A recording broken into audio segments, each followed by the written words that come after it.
Alhamdulillah wassalatu wassalamu ala rasulillah wa ala alihi wa sahbihi wa mawalah wa la hawla wa la quwata illa billahi wa ba'du. Alhamdulillah, di siang hari ini kita bisa duduk kembali untuk bertalabul ilmi, dan pembahasan di siang hari ini kita akan membahas seputar keluarga.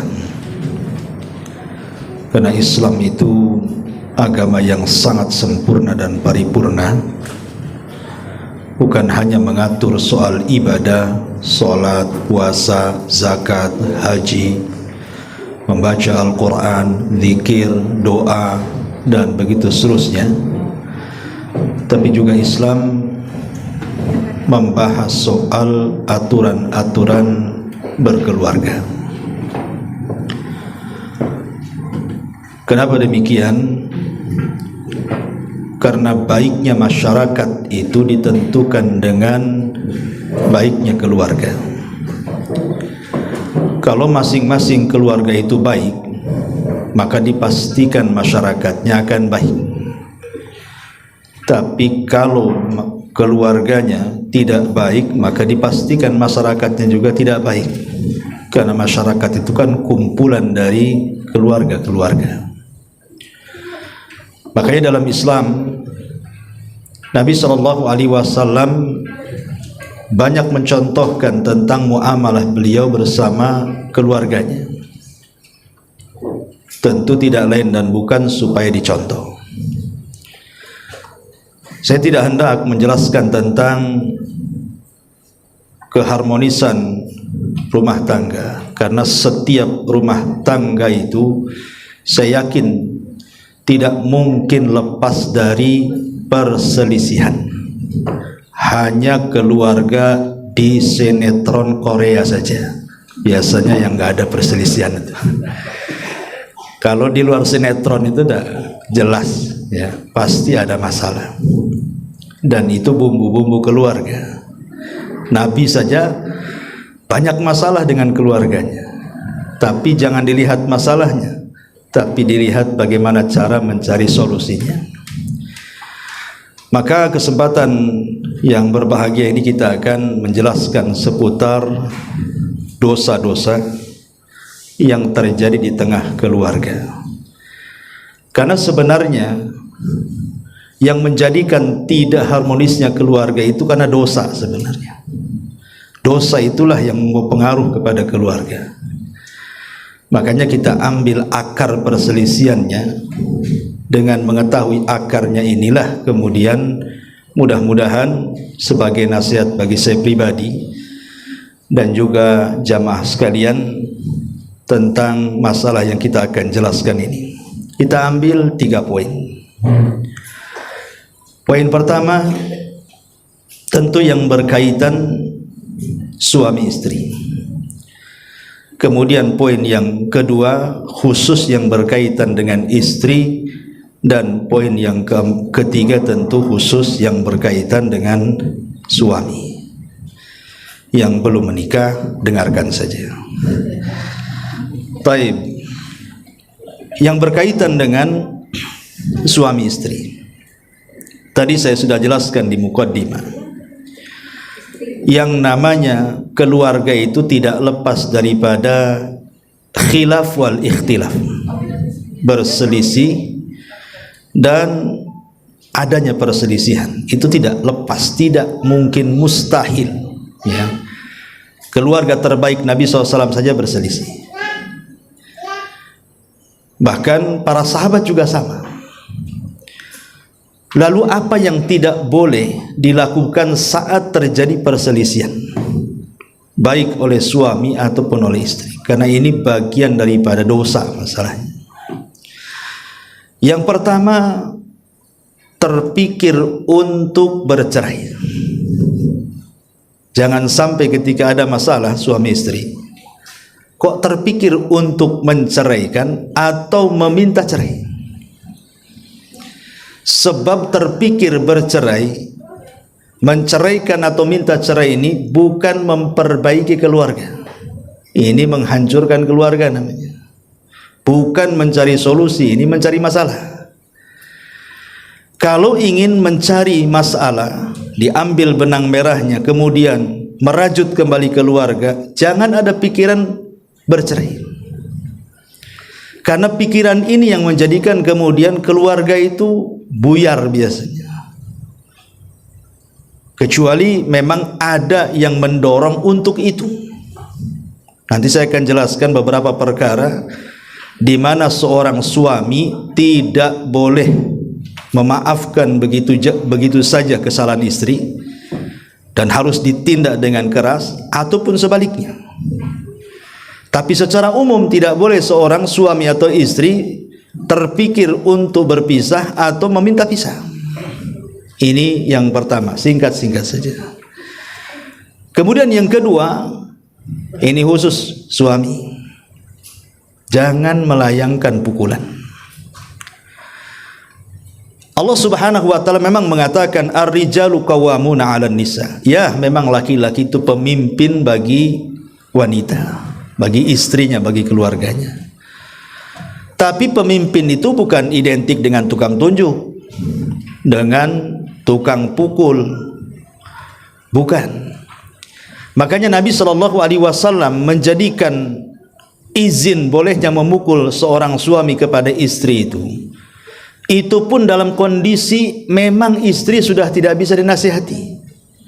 Pamannya istri melakukan nusuz, kesalahan, penyelewengan, perselingkuhan, kemudian suami menasihati tak bisa, pisah ranjang makin senang, maka boleh itu memukul sebagai tanda bahwa dia sudah tidak bisa mentolerir lagi.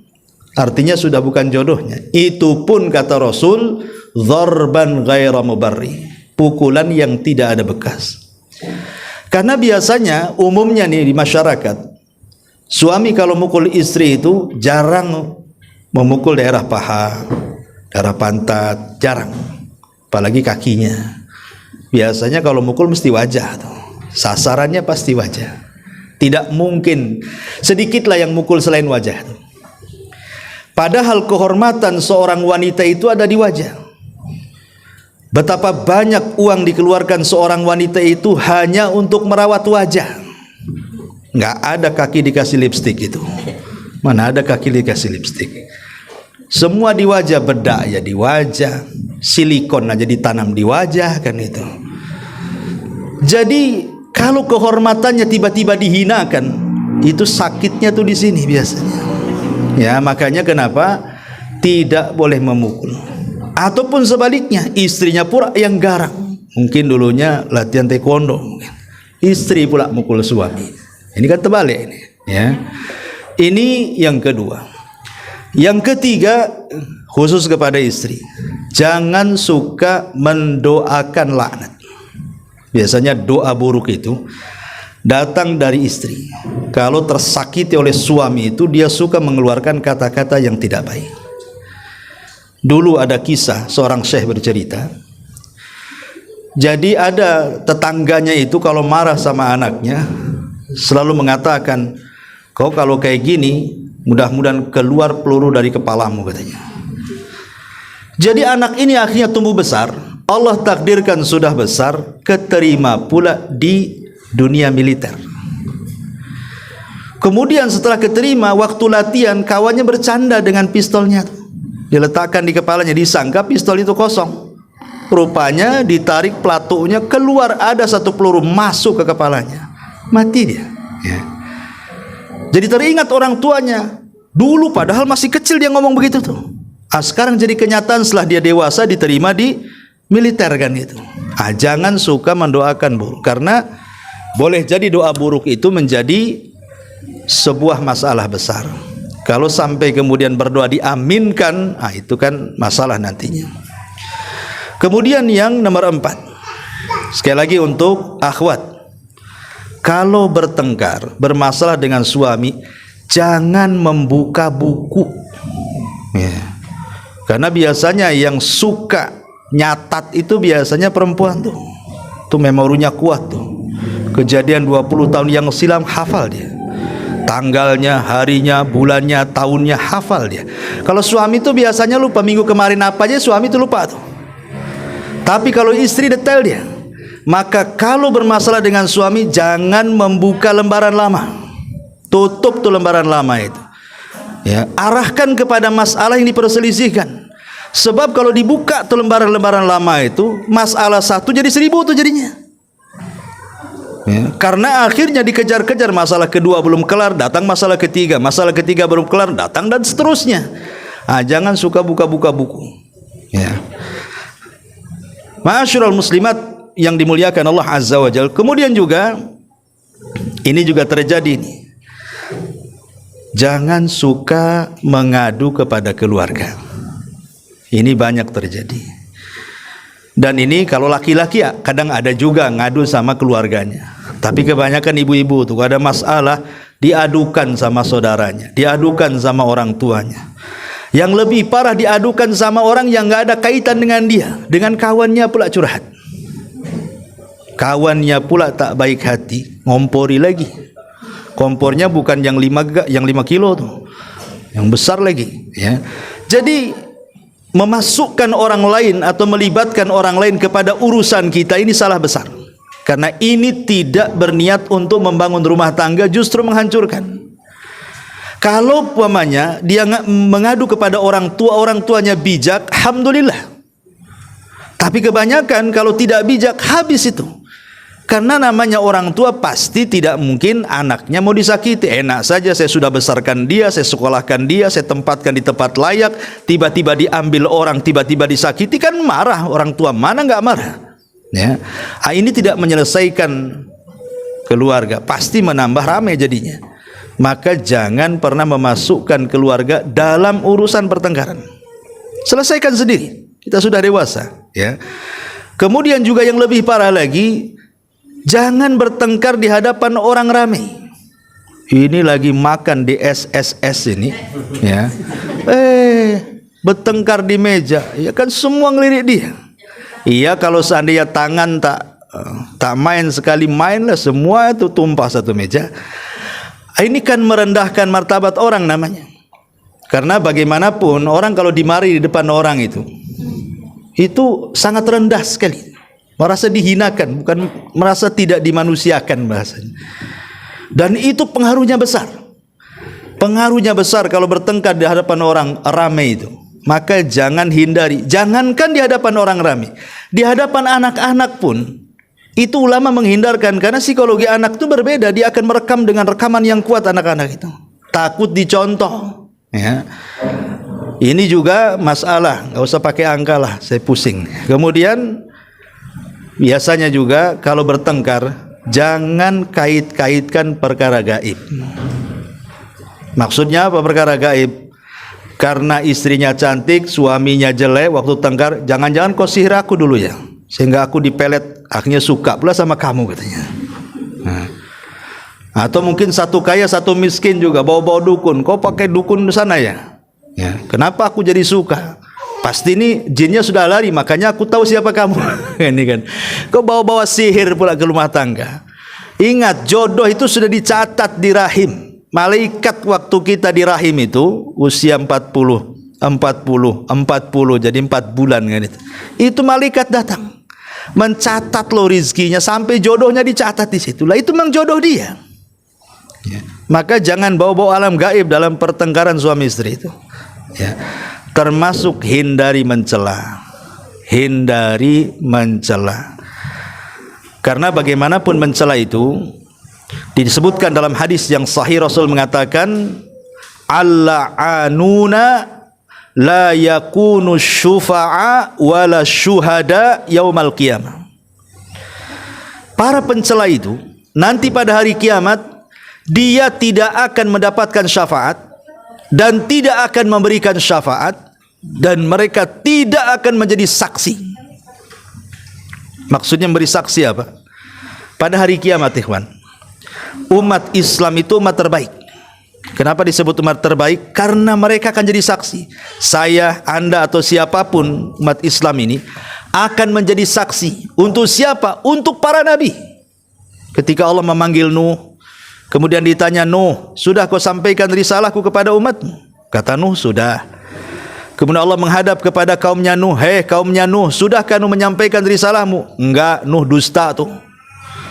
Kemudian Allah mengatakan, lihat Nuh, umatmu mengingkari, kau sudah menyampaikan risalahku kepada mereka, adakah kau saksi?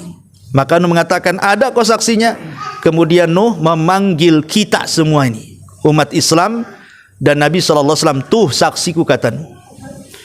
Maka Allah akan mengatakan kepada kita semuanya nih, ya, betul Nuh sudah menyampaikan risalahnya, bukankah kalian tidak hidup di zaman Nabi Nuh? Kok sok tahu kali kalian? Ya. Maka Rasul dan umatnya termasuk kita di situ akan mengatakan, bukankah kau yang mengatakan bahwa Nuh menyampaikan risalahnya itu dicantumkan dalam Quran? Kan Allah menjelaskan bagaimana Nuh menyampaikan risalahnya dalam Quran itu, dalam surah Nuh. Maka Allah mengatakan, sodaktum, benar engkau. Artinya kita akan jadi saksi karena kita dianggap umat terbaik, kecuali para pencela, para pelaknat tidak akan dimasukkan ke dalam saksi itu. Kalau sudah tidak dimasukkan menjadi saksi, berarti dia menjadi umat terburuk. Bahkan yang lebih parah, dia tidak mendapatkan syafaat. Padahal pada hari kiamat itu syafaat yang paling penting itulah keselamatan kita.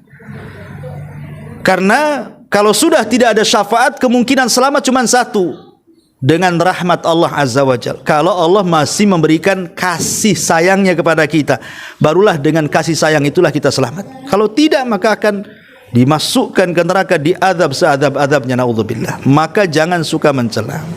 Karena biasanya kalau orang bertengkar itu kan memang tidak bisa mengkontrol, terus terang saja.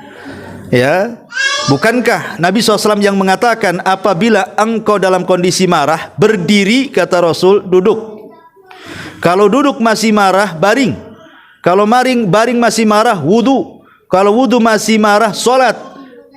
Kalau solat masih marah, tidur. Tidak bisa tidur Ustaz masih marah. Minum CTM. Kalau tidak bisa juga. Ya. Kalau kok tidur masih marah, ya tak tahu, memang pemarah lah dia, tak paham juga kan. Tapi yang jelas bahwa orang yang marah itu biasanya tidak terkontrol kata-katanya. Makanya kenapa ada dua solusi. Kalau wanita yang sedang marah, kata Rasul, fal yaskuti, diam. Tapi kalau laki-laki yang lagi marah, kata Rasul, fal yakhruj, keluar. Nah itu kan beda tuh. Kalau perempuan lagi marah, diem. Kalau laki-laki lagi marah, keluar. Jadi kalau suami lagi marah, keluar, biarkan, Bu. Ya, mungkin dengan keluar kena angin, kena apa kan gitu. Nanti agak reda lah marahnya, ketemu kawan, lupa lah urusan rumah tuh. Sebab kalau istri marah kemudian ngomong, kadang-kadang suami baru satu kalimat tuh, istri bisa 1000 kalimat tuh. Nah, itu yang keluar kadang-kadang aneh-aneh tuh. Ya, makanya kenapa dihindari, jangan mencela, diam atau keluar. Tapi yang keluar suami, ibu jangan keluar. Ya, masuk aja ke kamar, kunci rapat-rapat. Kemudian juga ini ya, khusus bagi wanita, tadi saya sudah jelaskan, jangan niat keluar dari rumah. Kalau lagi bertengkar tuh jangan ada niat keluar. Sebab ini akan memperparah pertengkaran. Apalagi keluar tanpa izin. Apalagi keluar suami tidak tahu dari mana. Wah, itu makin berang lagi itu. Ya pasti suami akan lebih emosi lagi tuh. Tidak tahu di mana, rupanya sembunyi di kawannya, ya kan? Nah, ini juga jadi masalah. Inilah 10 perkara ini yang harus dihindari ketika terjadi perselisihan. Ini poin yang pertama. Poin yang kedua, khusus kepada ibu-ibu. Laki-laki diam saja. Ya. Pertama nih, dalam keluarga, ibu kalau sudah menikah, satu, jangan pernah memautkan hati kepada laki-laki lain. Seperti apa contohnya? Membanding-bandingkan suami dengan suami tetangga. Ya, tengok bang, tuh tengok tuh, suami si Anu tuh, kerja keras, bersih orangnya, maco, macem-macem lah. Itu kan biasa kayak gitu tuh. Ya, tengok. Karena ada tuh, kamu makin gemuk saja katanya. Ini suami tengok tuh, tengok suka fitness tuh. Seolah-olah Mau tidak mau, sebenarnya dia ingin mengatakan, aku ingin dapat suami kayak dia, gitu loh. Tidak secara langsung dia itu ngomong begitu, cuman pakai bahasa halus. Akhirnya dibanding-bandingkan suaminya dengan suami orang. Tengok tuh suami orang tuh, tengok, bisa dia beli mobil, di motor aja kok tak bisa katanya. Nah, gitu kan. Seolah-olah itu dia, kalau bisa itu suami saya dia gitu. Cuman tidak ngomong begitu. Ya, akhirnya membanding-bandingkan suaminya dengan suami orang, dengan laki-laki orang. Walaupun mungkin laki-laki itu tidak dikenal, mungkin di sinetron, nengok TV, ya kan? Nah, itu tidak boleh. Itu namanya memautkan hati dengan laki-laki orang. Ini nggak boleh. Ya, ini perbuatan dosa. Yang pertama. Ya.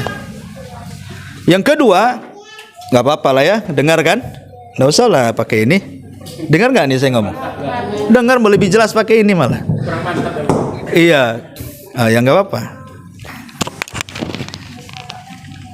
Tes, sama juga.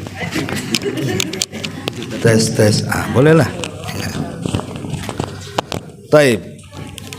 Yang pertama, jangan pernah terpaut hati dengan laki-laki orang dengan cara membanding-bandingkan. Ini yang pertama. Yang kedua, nusuz. Nusuz itu artinya mengangkat suara melebihi suara suaminya. Suaminya lembut, istrinya galak, ya. Ataupun membangkang, tidak cepat memenuhi perintahnya. Ataupun merasa merdeka, nggak mau diatur, terserah saya mau keluar, mau main, mau apa, terserah saya. Suaminya ngomong apa seolah-olah perintah dan larangan ada di tangan dia tuh. Ataupun merendahkan suaminya, merendahkan keluarga suaminya, atau lebih daripada itu melakukan perselingkuhan, mungkin suka dengan orang lain, bahkan yang lebih parah boleh jadi mungkin melakukan perzinahan dengan yang bukan suaminya. Ini nusuz namanya. Nah, tidak boleh seorang wanita melakukan nusuz. Ya. Kemudian juga, dan konsekuensinya ini bagi bapak-bapak nih, kalau istrinya nusuz seperti ini Pak, itu tidak wajib dinafkahi. Tidak wajib. Kalau istri tidak nurut, istri membangkang, merasa merdeka, suka merendahkan, tidak usah dikasih jajan Pak, tidak usah dikasih makan. Biarkan saja. Ya. Ustaz, nggak apa-apa, saya nggak minta makan dari suami kok, saya kan kerja. Itu lagi repot lagi itu suami. Mau ngasih pelajaran, kena pula dia. Itu namanya mau ngandani mulai dikandani pula. Taib. Kemudian yang nomor 3, tidak boleh membantu suami untuk durhaka kepada orang tua. Ini yang banyak terjadi. Kalau sudah menikah, biasanya istri itu cenderung menguasai suami. Tidak boleh melakukan kebaikan kepada ibunya. Saya pernah ditelepon oleh orang tua, menangis jadi-jadinya orang tua itu. Kenapa? Karena dilarang berhubungan dengan anaknya karena istrinya melarang. Dilarang sama istrinya. Ya, gimana minta solusinya? Minta dinasihati itu. Ini durhaka. Istri itu nomor 2, suami itu ke orang tua nomor 1. Harusnya istri itu berbuat baik kepada orang tua suami sebagai bakti dia kepada suaminya. Dorong suaminya. Karena kalau suami berbakti kepada orang tua, itu menjadi berkah bagi istrinya. Sebab ketika suami sayang sama orang tuanya, berarti dia akan sayang sama keluarganya. Kalau kemudian dipisahkan hubungan suami dengan ibunya, kemudian dijauhkan dari kasih sayang, satu hari nanti maka dia tidak akan sayang dengan istrinya, bahkan boleh jadi anak-anaknya juga akan sama melakukan hal yang sama dengan dia kepada orang tua suaminya. Jadi ketika dia nanti punya anak, anaknya sudah menikah, kita ditelantarkan nanti. Itulah yang disabdakan Nabi SAW, tabarru aba'akum tabarrukum abna'ukum. Berbuat baiklah kepada orang tua kalian, nanti anak-anak kalian berbuat baik kepada kalian. Jadi ada hukum karma di sini. Kama tadinu tudan, kata ulama. Sebagaimana engkau bermuamalah buruk, nanti akan ada orang yang berbuat buruk kepadamu. Anak-anak kita. Jadi pengaruhnya besar nih. Kalau seandainya istri membantu suami durhaka kepada orang tua, yang ada dorong kalau suaminya tidak baik dengan orang tuanya, suruh baik. Ini malah senang. Ya, ini atau yang lebih parah malah dikompori pula. Ya, naudzubillah. Ini yang nomor 3. Yang nomor 4. Ini juga sering terjadi at-taftish. Taftish itu artinya suka meriksa rahasia-rahasia. Dompet. Itu jelas tuh kan. Ngirim informan kan itu. Atau taruh GPS pula di kaki dia, kemana melangkah kan itu. Kalau sekarang handphone biasanya. Ya, handphone.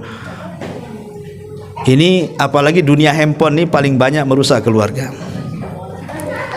Ini kadang-kadang istri ini ada yang mungkin tak tahu ya istilah kesehatannya itu. Kadang-kadang sama suami ini kadang-kadang pertanyaannya banyak kali. Ya. Dari mana bang? Sama siapa? Kok lama? Ya. Tadi makan apa? Ngapain saja? Di mana? Itu semua tuh ditanya. Ini gimana ceritanya ini? Ini kepo namanya bu. Ya, kayak polisi nanya kayak tersangka aja jadi. Kan gitu ya. Jangan ibu gantikan Raqib Atid. Itu kerjanya Raqib Atid itu. Ibu jangan jadi Raqib Atid ya.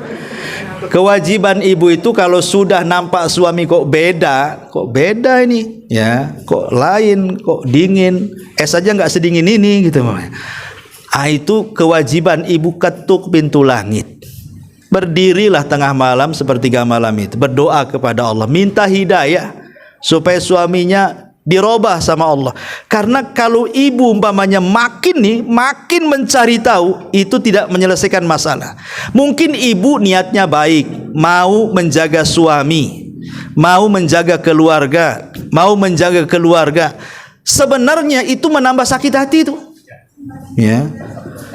Jadi yang sudah sakit ketika tahu makin sakit hati. Jadi bukan makin selesai urusannya, makin sakit hati lagi. Jadi sudahlah ya. Kalau memang Allah sudah takdirkan seperti itu, berdoa kepada Allah, minta kepada suaminya dirubah. Kalau makin dicari gitu kan. Kita tidak mengingkari ada suami itu yang kurang ajar, Bu. Banyak, bukan ada lagi. Suami itu yang kurang ajar gitu, memang melakukan hubungan dengan perempuan. Banyak, kita tidak mengingkari permasalahan itu. Tetapi kan di situ kita cari solusi. Sebab kalau kita terus mentaptis gitu ya, menjadi Raqib Atidnya suami gitu, ini bukan menyelesaikan masalah, justru akan semakin sakit, ujungnya stroke, Bu. Ya, ibu jadi stroke nantinya kan, mungkin darah tinggi, tensi naik jadinya kan. Sudahlah, serahkan kepada Allah. Ya, karena bagaimanapun yang nama dosa itu wala taziru waziratun wizra ukhra. Dosa itu akan dipikul masing-masing. Namanya keluarga itu sorganya sendiri-sendiri. Ada yang suaminya masuk sorga, istrinya masuk neraka. Ada yang sebaliknya, istrinya masuk sorga, sebaliknya juga suami masuk neraka, dan begitu seterusnya. Tapi kan kewajiban istri bagaimana? Ya cari waktu-waktu menasihati, berdoa, karena doa itu silahul mukmin. Ini juga mau alasan apapun tidak diperbolehkan. Mau alasan cinta, mau alasan sayang, mau alasan itu bukan. Ya, itu akan tambah sakit. Yang sakit bukan suami, ibu yang makin sakit. Ya. Ya. Kemudian yang nomor 4, yang nomor 5, tidak boleh ini menyingkap rahasia khusus keluarga. Jangan, Bu ya. Jangan cerita kawannya gaji suaminya. Jangan cerita sama kawannya keperkasaan suaminya. Jangan cerita kawannya soal mungkin adat-adat kebiasaan suaminya yang buruk. Suami saya itu susah bangun. Jangan, itu kan membuka aib suaminya. Ya, yang satunya masih mending suamimu bangun jam 4. Suaminya bangun jam 7. Yang lain ngantuk, saya jam 10. Ini kan jadi tasalsul akhirnya kan. Jadi walaupun hanya kebiasaan-kebiasaan buruk jangan diceritakan, apalagi sampai kepada urusan ranjang. Karena ada hadis yang mengatakan, inna min asyarrin nas indallah, sesungguhnya seburuk-buruk manusia di sisi Allah Subhanahu wa taala yaumal qiyamah, pada hari kiamat, ar-rajulu yufdi ila imraatihi wa tufdi ilaihi summa yanshuru sirraha. Seorang suami menyebarkan keburukan istrinya, atau istri menyebarkan keburukan suami kemudian disebar ke halayak orang. Yang lebih parah pula curhat di medsos dia. Suaminya sudah nyakiti dia, curhat di medsos. Ya. Nah, ini bahaya, jangan, karena ini dosa besar. Kemudian yang nomor 6, jangan suka memuji wanita lain depan suami, Bu. Jangan mau ngomong, bi, tengok cantik kali dia. Lah, berarti kan dia nggak cantik. Dia mengakui dia nggak cantik kan gitu ya. Karena dia memuji kecantikan orang, maknanya dia nggak cantik, nggak layak untuk suaminya. Nggak boleh menceritakan habis dari kondangan sana sini, ceritalah kawan-kawannya tentang kecantikannya, kemolekannya, kekurusannya, macam-macamnya semua diceritakan. Ya, yang gendutnya, yang kurusnya, yang tingginya, yang pendeknya, kayak penjahit ngukur, tahu dia ukurannya sekian tuh. Ya, jangan menceritakan soal wanita lain, apapun ceritanya. Ya, jangan. Ini yang nomor 6. Yang nomor 7, jangan sampai menjauh dari ranjang atau kamar kalau masalahnya tidak terlalu besar. Kan ada perselisihan ringan, ada perselisihan besar. Kalau hanya perselisihan ringan, jangan sampai menjadikan kemudian seorang istri menolak ajakan suami. Atau masalah-masalah sepele lah, mungkin ibu capek habis ngepel, habis masak, habis nyuci, capek, tengah malam suami pengen, alasan nanti aja lah, capek saya, besok aja lah. Apalagi tengok ATB nggak nyala, besok nggak bisa tidur, kita nggak bisa mandi jinabah katanya, gara-gara ATB nggak nyala. Ya, tak mau pula tuh diajak. Kan ibu bisa tayamum, tapi tayamum jangan guling-guling di pasir.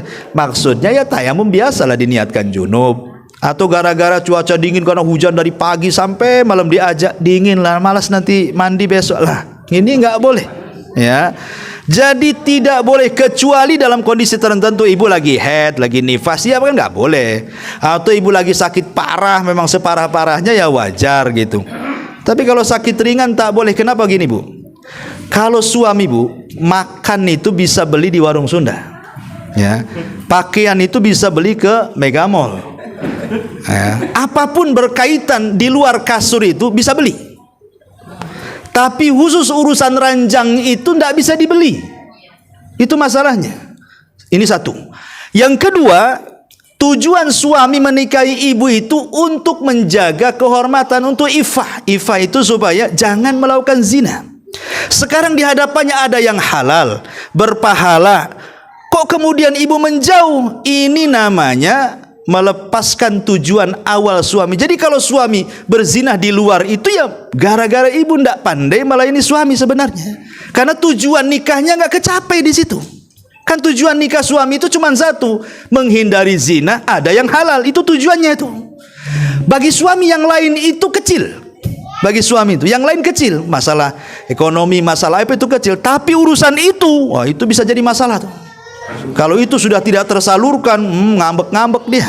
Makanya kenapa wanita yang menolak itu dilaknat tuh sampai subuh tuh. Ya, karena keinginan suami yang merupakan tujuan nikah tertolak, disitulah malaikat ikut marah. Suami marah, malaikat ikut marah. Kata Rasul dalam sebuah hadis, idza da'ar rajulu imra'atahu fata'ba la'anathul malaikatu hatta tusbiha. Ya, apabila seorang suami meminta kepada istri kok ditolak-tolak dengan macam-macam alasan, maka dilaknat sampai subuh. Kalau meninggal, aduh naudzubillah, meninggal di atas laknat tuh. Ya. Jadi jangan cari-cari alasan. Dingin, sekarang sudah ada kompor. Apa yang mau didinginkan lagi? Ya kan? Apalagi ada pemanas, ATB ndak nyala, ada tayamum, bisa tayamum, nggak ada masalah. Ya, tayamum lebih enak lagi, cepat lagi. Kalau tayamum kan, ya, ya ndak mungkin juga gedor pintu tetangga minta air, tetangga pun sama-sama juga mati TTB-nya. Kan gitu ya kan? Kecuali ibu belakangnya ada kolam lah, tinggal jegur di situ. Tapi intinya kan ini juga masalah juga. Jangan sampai menjauh dari ranjang gara-gara masalah sepele. Kemudian yang nomor 8, jangan suka mengambil harta suami tanpa izin. Ya, lihat dompet aja jangan, apalagi buka, apalagi ngambil yang merah pula. Nah gitu. Ingat bahwa sebaik apapun niat istri ngambil harta suami, anggaplah untuk sedekah, ngasih fakir miskin, ngasih anak yatim. Tapi kalau caranya mengambil tanpa izin, itu namanya nyuri. Ibu jadi Robin Hood itu namanya. Robin Hood itu kan itu, nyuri untuk orang susah. Itu kurang lebih dengan Robin Hood itu jadinya. Ya. Jangan jadi Robin Hood tuh. Ya. Minta izin baik-baik. Kalau dikasih alhamdulillah, enggak ya sudah, niat ibu mau sedekah sudah ditulis pahalanya. Itu ya yang harus dipahami. Kecuali kalau suaminya bakhil, pelit, apalagi ya kikir, dekil, semuanya lah masuk tuh. Buntut kasiran tuh apa tuh ya. Pokoknya kalau memang kondisi seperti itu dibolehkan, karena di zaman Rasul ada kasusnya. Hindun bin Abi Sufyan itu datang kepada Rasul, suami saya ini rajulun sakhi, orangnya pelit, pelit-pelitnya ya. Boleh enggak kalau saya mengambil hartanya untuk saya dan anak saya, katanya. Kata Rasul, boleh, tapi sekedar yang wajib saja. Sekedar yang wajib saja. Umpamanya berapalah satu hari makan, berapa satu hari untuk anaknya, itu aja diambil. Jangan pula dikuras ATM-nya semuanya. Itu ngerampok namanya kan itu ya. Maka ini harus dipahami, jangan baik ngomong baik-baik izin ya, kecuali kalau kikir suaminya ya. Kemudian juga jangan, tadi saya katakan jangan meminta cerai ya, jangan suka dikit-dikit minta cerai. Taib, ini juga perkara-perkara yang harus dihindari oleh istri kepada suami. Nomor 9 ya. Oh ya, nomor 10 ya, tidak boleh seorang istri mudah mengeluarkan perasaan, karena kan cobalah istri itu memang walaupun secara tabiat istri itu suka mengikuti perasaan, tapi kan sudah tahu jangan sesekali kemudian mengingkari kebaikan suami, karena memang inilah sisi kekurangan istri. Sisi kekurangan istri itu biasanya dia tidak memandang kebaikan suami, walaupun kebaikan suami itu banyak sekali, gara-gara satu masalah hilang semua. Memang begitu ya. Dan itu karena luapan perasaan, tidak memandang kebaikan. Walaupun 1 tahun suaminya berbuat baik, itu gara-gara satu SMS itu bisa jungkir balik dunia akhirat. Itu memang begitu. Ini jangan suka ngikut-ngikuti perasaan ya. Perasaan yang baik ikuti, kalau yang tidak baik jangan. Ini yang nomor terakhir dari kesalahan-kesalahan istri kepada suami. Taib. Kemudian sekarang poin yang ketiga, kesalahan suami. Bapak-bapak, 1, tidak memberikan nafkah. Ingat, istri itu dia dirawat baik-baik sama keluarganya, dibesarkan, dikasih makan yang baik, dikasih tempat yang baik. Sudah besar kalian ambil pula. Dulu dia dikasih makan baik, sekarang tak dikasih makan. Asal-asalan si tempe, tahu tempe tuh. Itu kalau di pondok namanya nahu sorop tuh. Nahu sorop tuh. Kalau tempe itu si nahu sorop aja katanya makannya. Ya, jadi kasih yang bergizi, kasih nafkah yang baik. Ya, kasih makan, kasih tempat tinggal. Ya, nafkah itu berkaitan dengan makan, tempat tinggal, kesehatan, pakaian. Itu 4 disebut nafkah namanya. Ini harus dipenuhi ya, baik lahir ataupun batin. Kemudian yang nomor 2, tidak memberikan keamanan kepada perasaan istri. Suami dijadikan suami itu supaya istri merasa aman. Berarti kan ada security yang menjaga dia. Mungkin kalau badan iyalah, tapi yang lebih daripada itu, keamanan hati itu harus lebih. Karena ada suami itu yang suka nakut-nakuti istri. Dengan cara apa? Saya mau kawin lagi lah. Saya mau kalau gini saya mau kawin lagi aja lah. Itu nakut-nakuti itu. Kok kawin lah, ngapain nakut-nakuti? Ya, jangan suka nakut-nakuti dengan cara ya, saya akan ceraikan, saya akan usir, saya akan kawin lagi, pokoknya macam-macam lah bahasanya. Jangan suka nakut-nakuti ya, kasih keamanan. Kalau mau kawin jangan bilang-bilang, gitu maksudnya. Itu. Jadi intinya bahwa jangan suka menakut-nakuti, karena itu bentuk tidak memberikan keamanan. jadilah pengaman bagi badan dan perasaan istri. Ini kedua. Yang ketiga, tidak memberikan tempat tinggal yang layak, seperti umpamanya dicampurkan dengan keluarga, dicampurkan dengan ibunya, dengan bapaknya. Ini akan jadi muskilah, ya. Tanggung jawab istri, terutama pengantin baru kan gitu, kan masih ngikut orang tuanya tuh. Bolehlah pertama kali memang ngikut orang tuanya, tapi sebisa mungkin ada limit batas waktu. Kalau bisa keluar, entah sewa satu kamar dulu. Insya Allah nanti lama-lama akan bisa beli rumah kok. Kita semua dulu tidak punya rumah, setelah menikah lama-lama punya rumah, kaya, dicukupi kehidupannya. Karena itu memang jaminan Allah bagi orang sudah menikah.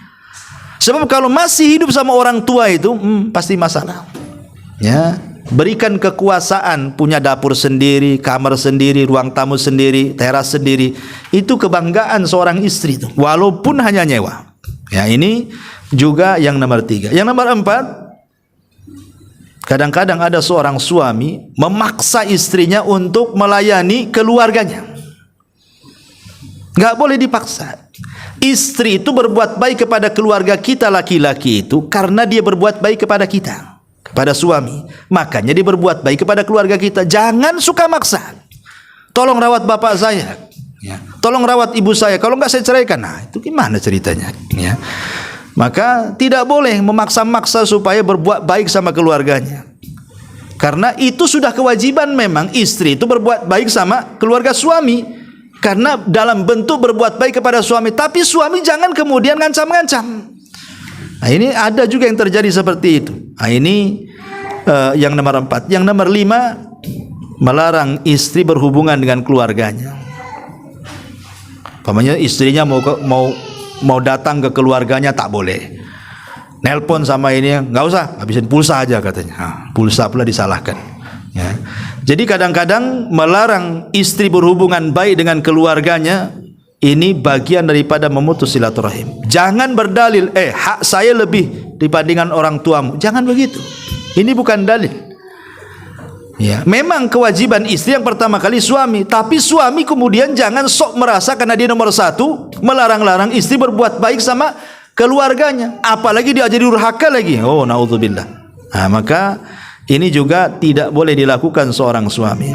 Yang nomor 6, ya, tadi sudah saya jelaskan secara khusus, memukul tidak boleh, marah-marah, memukul tidak boleh. Kemudian yang nomor 8, nomor 7, nomor 5, nomor 6. Ini yang mana satu nih?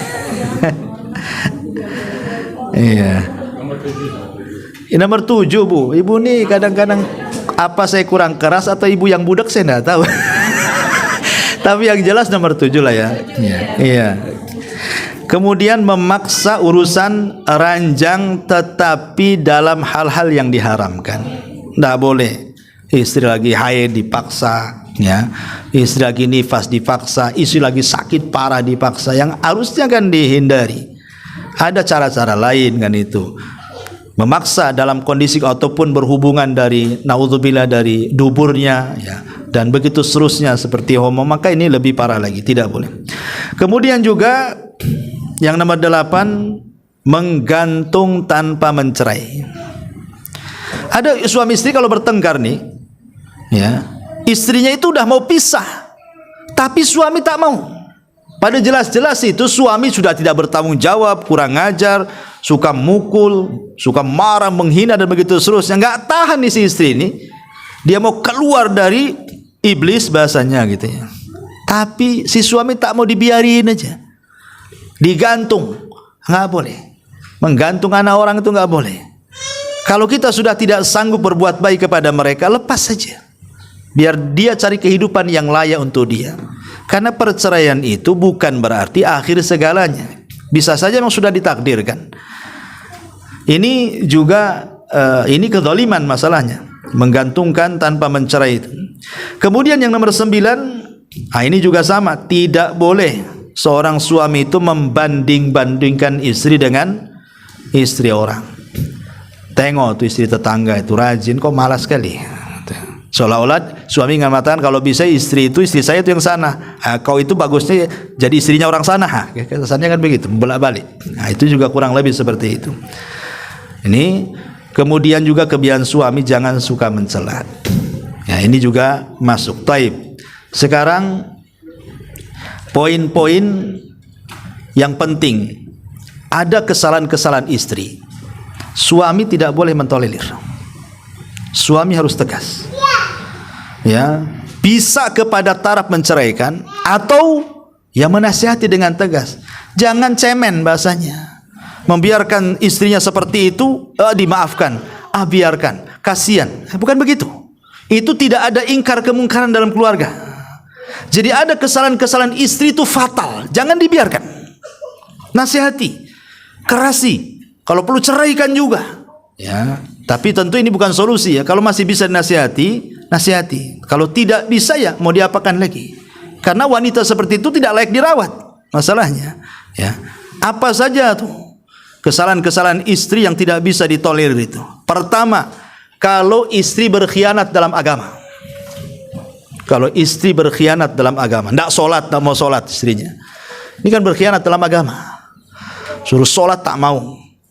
Ataupun mungkin lisannya menghina Allah, menghina Rasul, menghina ayat-ayatnya, atau menghina syariat Allah. Ini istri kufur kayak gini nih. Suami jangan diam saja. Sayang Ustaz, mau diceraikan, cantik pula katanya. Nanti kalau saya ceraikan dapat pula yang jelek katanya. Ini urusan agama. Jangan memandang dia cantik, dia baik. Nah, kalau sudah dia khianat dalam agama, harus tegas. Nasihati. Kalau tidak bisa nasihati orang seperti ini, diceraikan saja. Masa hidup sama orang yang kafir, macam mana pula? Menghina Allah, menghina ayat, ini bisa kufur, keluar dari Islam. Berarti Anda serumah dengan wanita kafirah kalau begitu. Ini bahaya. Nggak bisa ditolerir. Kalau punya istri kayak gini, tegas. Ya, ini yang pertama. Ya, yang kedua tadi, pamannya istri menyamakan kita suami itu dengan suami orang. Ini harus tegas ini. Ya, karena kalau dibiarkan ini akan melunjak tuh. Karena hakikatnya dia nggak cinta kita, dia cinta orang tuh. Maka jangan diam saja. Ya. Kemudian yang ketiga, keluar tanpa izin, tidak tahu alamatnya di mana. Ini kesalahan fatal nih, jangan dibiarkan. Harus dicari, dinasihati. Karena bagaimanapun, jangankan lagi keluar tanpa izin, puasa sunnah saja harus izin suaminya. Bang, besok Kamis boleh nggak puasa? Boleh, tapi kalau siang saya tak tahan, batalkan ya. Umpamanya kan itu. Ya udah, gimana pula. Ya. Jadi ini fatal. Kemudian anania. Anania itu artinya sok menjadi raja, akuisme, ya apa, diktator bahasa kitanya. Seolah-olah perintah dan larangan itu ada di tangan istri. Ini kan ada ya betul, sombong tuh, istrinya sombong, diceramai sama suami pun enggak dengar dia. Suami ngomong A, dia B, C, D, F, G. Itu. Pokoknya anania. Ini enggak bisa dibiarkan. Berarti dia tidak menghargai kita suami. Suami itu direndahkan dengan istri yang seperti ini. Suaranya meninggi, diomongi begini jadi begitu, dan begitu seterusnya. Kemudian berdusta. Maksudnya berdusta ini kan ada dusta kecil, ada dusta besar. Maksudnya dusta besar yang mengakibatkan kita bertengkar dengan orang. Bang, kayaknya tetangga ini menyihir, tukang sihir kayaknya. Dia nyihir saya katanya. Padahal nggak pernah ada kemenyan di rumah tetangga. Itu berdusta saja. Akhirnya kan ngamuk, dilabrak tetangganya. Kau nyihir istri saya katanya. Ini masalah. Ya, jangan sampai kemudian berdusta dengan dusta yang sangat besar, atau mengatakan, bang, itu suami tetangga itu suka ngeliatin aku loh. Siapa itu? Itu si Anu tuh, dia kalau saya lewat tuh asik aku diperhatiin aja. Marahlah suami cemburu. Ambillah parang, jadilah caro di situ. Ya, jadi jangan sampai berdusta. Kalau sudah dusta besar sampai akhirnya hubungan kita suami dengan keluarga bermasalah, hubungan dengan tetangga bermasalah akibat dusta wanita ini. Jangan dibiarkan wanita kayak gini, tukang dusta nih.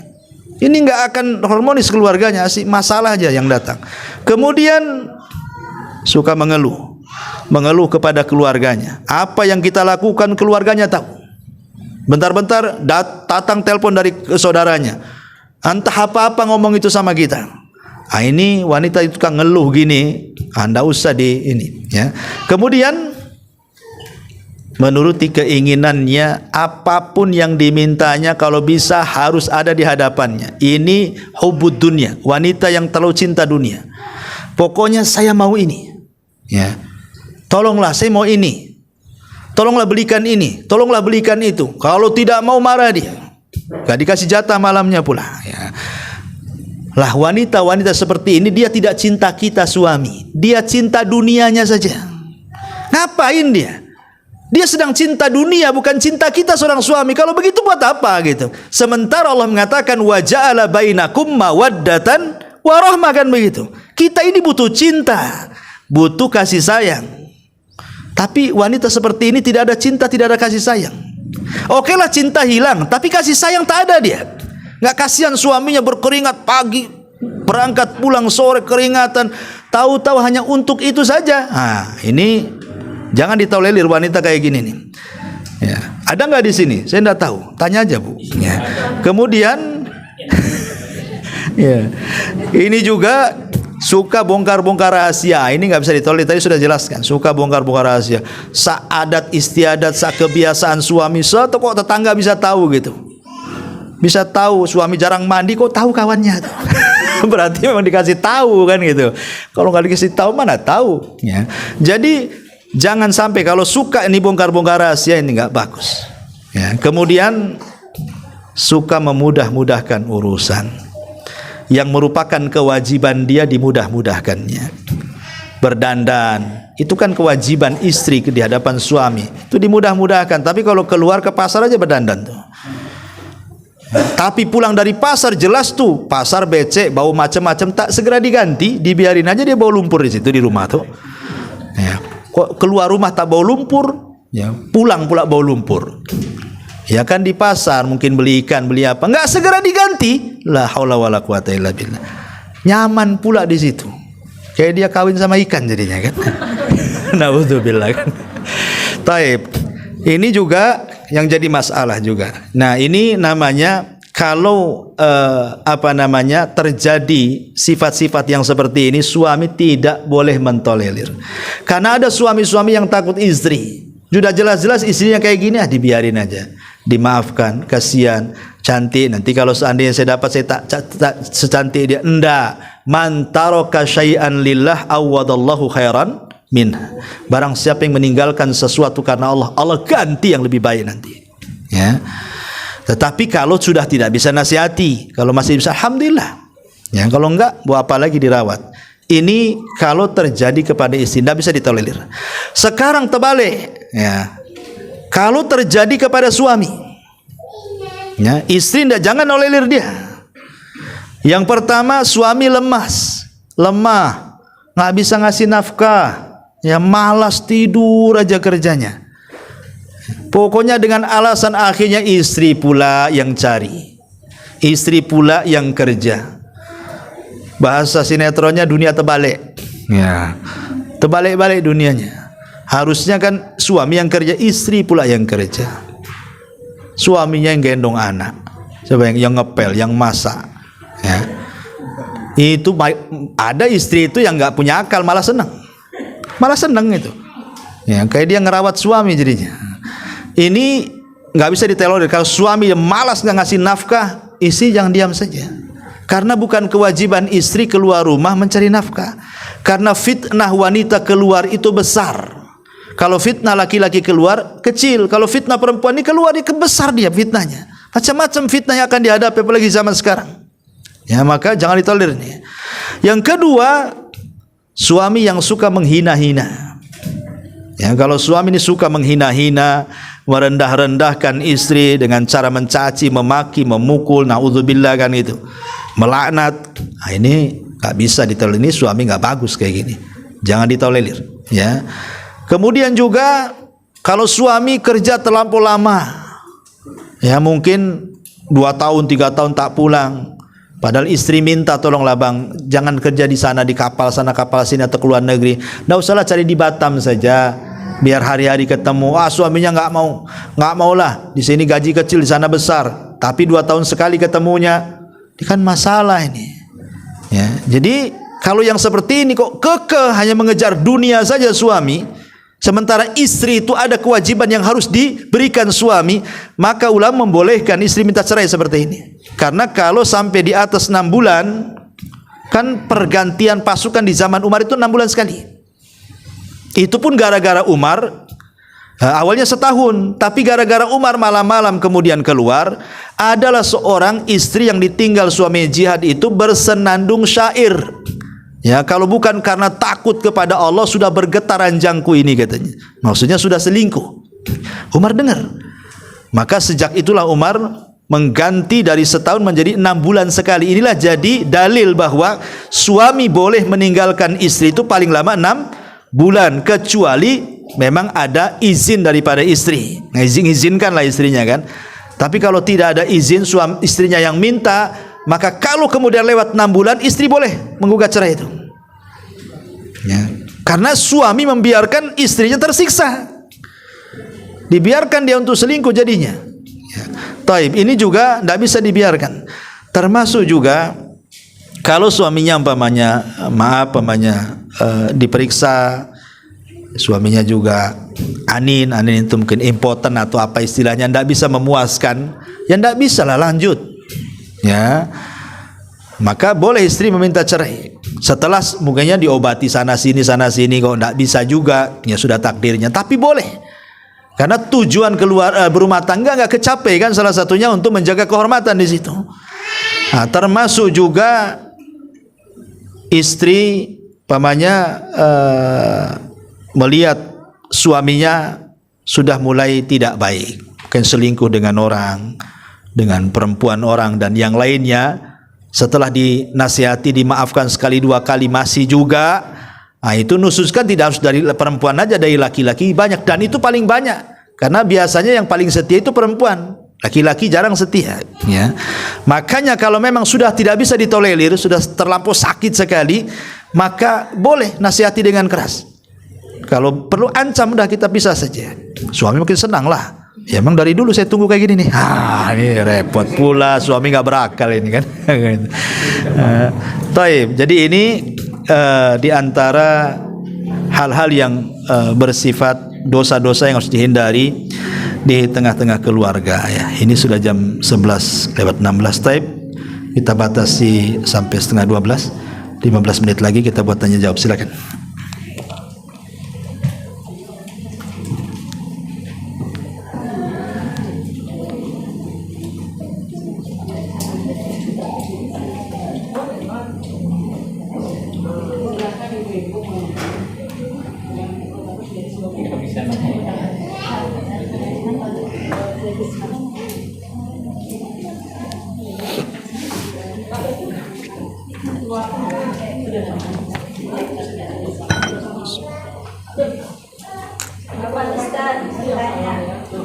Ya.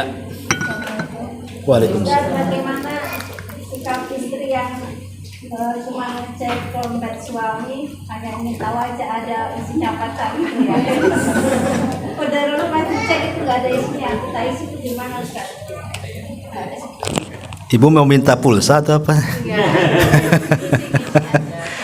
Nggak boleh, Bu. Tetap tidak boleh, nggak boleh, ya. Membuka-buka dompet suami itu tak boleh. Kecuali sekali lagi kalau suami bakhil. Kalau suaminya bakhil boleh. Tapi suaminya pintar, Bu, dia nggak naruh di dompet masalahnya. Dia naruh di kopiahnya itu. Tapi diisi lagi, diisi lagi, diambil, diisi lagi. Ya 700, 500 gitu. Yang isi siapa? Ya istrinya. Ke dompet suami. Baik kali, saya mau oleh istri kayak gitu. Dia suka itu ngisi ATM. Suaminya senang lah kayak gitu tuh. Dicatat jadi utang tuh nggak, Bu? Diambil semua dulu. Iya, hukum asalnya tak boleh. Ingat ya, hukum asalnya membuka dompet suami tak boleh. Itu masalah privasi. hak suami itu kalau sudah ngasih nafkah sama ibu dan cukup, berarti sisa uang itu bukan hak ibu, kecuali kalau memang ditelantarkan hak ibu dan belum merasa cukup secara adat istiadat suami memberikan suatu kepada istri, ya umumnya berapa gitu kan. Dan itu juga harus melihat kemampuan suami kan. Kecuali tadi kalau seandainya dia bakhil, maka boleh. Tapi kalau tidak bakhil, maka tidak boleh. Kalau seandainya mau memasukkan uang ke dompet suami, nggak ada masalah. Tapi dikhawatirkan suami tak tahu. Ya, akhirnya kemudian dia nyangka-nyangka jangan-jangan bukan dompet dia. Ya, maka sebaiknya kalau mau ngasih aja bu. Sebab kalau ibu mau bantu suami itu, ibu dapat 2 pahala. Pahala sedekah kepada suami dan pahala berbuat baik kepada suami. Seperti kisahnya siapa? Istrinya Nabi Ayub. Ketika Nabi Ayub itu terbaring 18 tahun, yang cari nafkah siapa? Istrinya. Istrinya. Itu wanita berakal tuh. Jadilah istri Ayub. Wanita sekarang jarang berakal. Kalau suami sakit udah lama minta cerai, ngapain suami saya lumpuh katanya. Tapi lihat istrinya Ayub, sabar dia. Kata para ulama, perbuatan istri Ayub yang mencari nafkah itu mendapatkan 2 keutamaan. 1, sedekah kepada suami. 2, berbakti kepada suami. Ya, jadi kalau ibu mau ngasih uang pada suami, itu suami mana yang nggak senang bu? Nggak ada di dunia nggak senang suami itu. Kalau dikasih uang sama istri, apalagi rutin tiap hari, gitu kan? Yang nggak apa-apa, kasihan ya. Intinya bahwa ya kalau bisa dikasih tahu saja, jangan tidak dikasih tahu. Kalau nggak kasih tahu itu namanya ngeprank bu. Ngeprank itu sekali 2 kali ya. Kalau terus-terusan kan nggak ngeprank. Nah, tapi insya Allah suami tahulah itu. Walaupun suami mesti tahu. Dan suami membiarkan, bahkan sengaja dompetnya akan taruh di situ terus. Sebab kalau geser sedikit nggak diisi itu. Wallahu alam.